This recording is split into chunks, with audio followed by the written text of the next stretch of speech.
بسم اللہ الرحمن الرحیم۔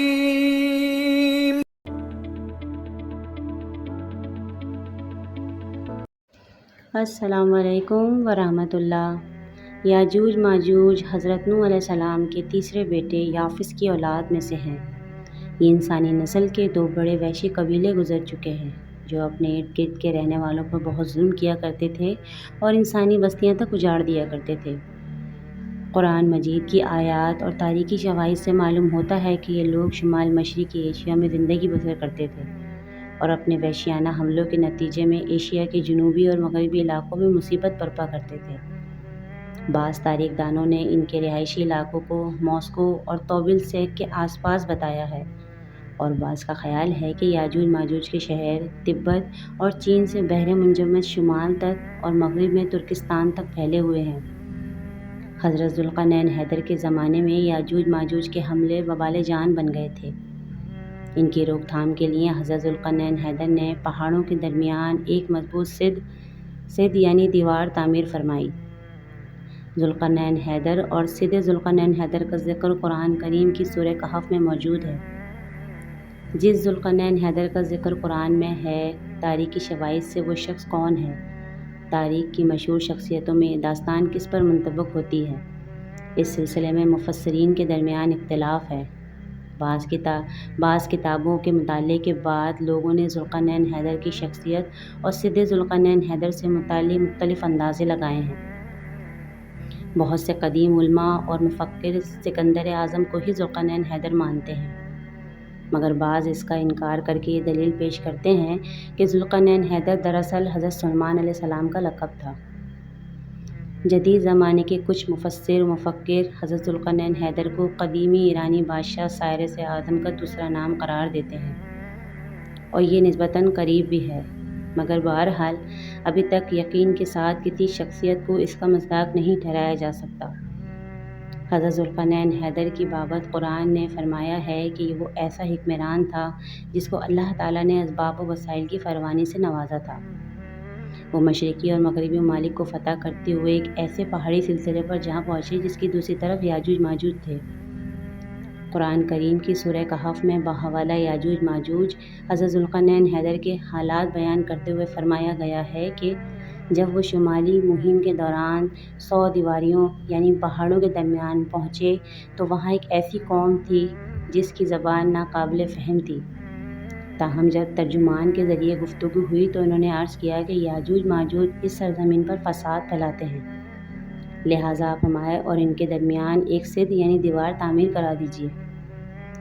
چنانچہ کسی طرح سے حضرت ذوالقرنین حیدر نے اس قوم کو یاجوج ماجوج کے یلغار سے بچانے کے لیے دیوار بنائی، اور جو دیوار بنائی گئی وہ کوئی خیالی اور معاونی نہیں بلکہ حقیقی اور حسی ہے، جو کہ لوہے اور پگھلے ہوئے تانبے سے بنی ہوئی ہے، جسے وقتی طور پر یاجوج ماجوج کا فتنہ دب گیا۔ جب یہ دیوار تعمیر ہو گئی تو حضرت ذوالقرنین حیدر نے اللہ کا شکر ادا کیا جس نے یہ دیوار بنانے اور لوگوں کو آئے دن کی پریشانیوں سے نجات دلانے کی توفیق بخشی، مگر ساتھ ہی لوگوں کو یہ بھی بتا دیا کہ یہ دیوار اگرچہ بہت مضبوط اور مستحکم ہے مگر یہ لازوال نہیں، جو بھی چیز بنائی گئی ہے بالآخر فنا ہونے والی ہے، اور جب میرے رب کے وعدے کا وقت قریب آئے گا تو وہ اس کو پیوند خاک کر دے گا، اور میرے رب کا وعدہ برحق ہے۔ رہی بات یہ کہ سد ذوالقرنین کہاں واقع ہے تو اس میں بھی اختلافات ہیں، کیونکہ آج تک ایسی 5 دیواریں معلوم ہو چکی ہیں جو مختلف بادشاہوں نے مختلف علاقوں میں مختلف ادوار میں جنگجو قوموں کے حملوں سے بچاؤ کی خاطر بنوائی تھیں۔ ان میں سے سب سے زیادہ مشہور دیوار چین ہے، جس کی لمبائی کا اندازہ 1200 میل سے لے کے 1500 میل تک کیا گیا ہے اور اب تک موجود ہے، لیکن واضح رہے کہ دیوار چین لوہے اور تانبے سے نہیں بنی ہوئی اور نہ ہی وہ کسی چھوٹے کوہستانی ذرے میں ہے، وہ ایک عام مسالے سے بنی ہوئی دیوار ہے۔ بعض کا اصرار ہے کہ یہ وہی دیوار مارب ہے جو یمن میں ہے۔ یہ ٹھیک ہے کہ دیوار مارب ایک کوہستانی ذرے میں بنائی گئی، لیکن وہ سیلاب کو روکنے اور پانی ذخیرہ کرنے کے مقصد سے بنائی گئی تھی، اور ویسے بھی وہ لوہے اور تانبے سے بنی ہوئی نہیں ہے، جبکہ علماء اور محققین کی گواہی کے مطابق سرزمین قفقار میں دریائے خرزر اور دریائے سیاہ کے درمیان پہاڑوں کا ایک سلسلہ ہے جو کہ ایک دیوار کی طرح شمال اور جنوب کو ایک دوسرے سے الگ کرتا ہے۔ اس میں ایک دیوار کی طرح کا ذرہ بھی موجود ہے جو مشہور ذرہ دریال ہے۔ اب یہاں تک کہ ایک قدیمی تاریخی لوہے کی دیوار نظر آتی ہے۔ اسی بنا پر بہت سے لوگوں کا نظریہ ہے کہ دیوار ذوالقرنین حیدر یہی ہے۔ اگرچہ سدرۃ ذوالقرنین بڑی مضبوط بنائی گئی تھی، جس کے اوپر چڑھ کر یا اس میں سوراخ کر کے یاجوج ماجوج کا ادھر آنا ممکن نہیں، لیکن جب اللہ کا وعدہ پورا ہوگا تو وہ اسے ریزہ ریزہ کر کے زمین کے برابر کر دے گا۔ اس وعدے سے مراد قیامت کے قریب یاجوج ماجوج کا ظہور ہے۔ صحیح مسلم بخاری میں حضور اکرم صلی اللہ علیہ وسلم کی ایک حدیث ہے کہ اس دیوار کو اور اس کے تھوڑے سے سوراخ کو فتنے کے قریب ہونے سے تعبیر فرمایا ہے۔ ایک اور حدیث میں آتا ہے کہ یاجوج ماجوج ہر روز اس دیوار کو کھودتے ہیں اور پھر کل کے لیے چھوڑ دیتے ہیں، لیکن جب اللہ کی مشیت ان کے خروج کی ہوگی تو پھر وہ کہیں گے کہ انشاءاللہ ہم اس کو کل کھو دیں گے۔ پھر دوسرے دن وہ اس سے نکلنے میں کامیاب ہو جائیں گے اور زمین میں فساد پھیلائیں گے، یعنی انسانوں کو بھی کھانے سے گریز نہیں کریں گے۔ اللہ تعالیٰ کی طرف سے حضرت عیسیٰ علیہ السلام کو حکم ہوگا کہ مسلمانوں کو طور کی طرف جمع کر لیں، کیونکہ یاجوج ماجوج کا مقابلہ کسی کے بس میں نہ ہوگا۔ حضرت عیسیٰ علیہ السلام اور ان کے ساتھی اس وقت اس جگہ پر کھڑے ہوں گے جہاں غذا کی سخت قلت ہوگی۔ پھر لوگوں کی درخواست پہ حضرت عیسیٰ علیہ السلام یاجوج ماجوج کے لیے بد دعا فرمائیں گے۔ بس اللہ تعالیٰ ان کی گردنوں اور کانوں میں کیڑا پیدا کر دے گا، جو بعد میں پھوڑا بن جائے گا، جس کے پھٹنے سے یہ ہلاک ہونا شروع ہو جائیں گے اور سب کے سب مر جائیں گے۔ ان کی لاشوں میں سے ایک بالش بھی زمین خالی نہ ہوگی اور ہر طرف ان کی لاشوں کی گندی بدبو پھیل جائے گی۔ پھر حضرت عیسیٰ ابن مریم دعا کریں گے تو اللہ جل شانہ اونٹ کی گردن کے برابر پرندے بھیجیں گے، جو ان کی لاشوں کو اٹھا کر نامعلوم جگہ پر پھینک دیں گے۔ پھر ایک زوردار بارش ہوگی جس سے کل زمین صاف ہو جائے گی اور ہر طرف ہریالی اور خوشحالی ہوگی۔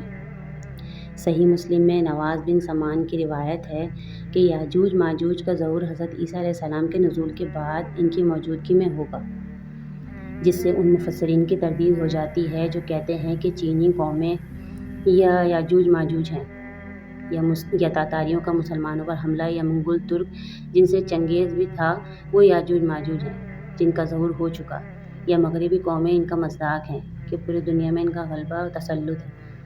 یہ سب باتیں غلط ہیں، کیونکہ یاجوج ماجوج کے غلبے سے سیاسی غلبہ مراد نہیں، بلکہ قتل و غارت گری اور شر فساد کا عارضی غلبہ ہے۔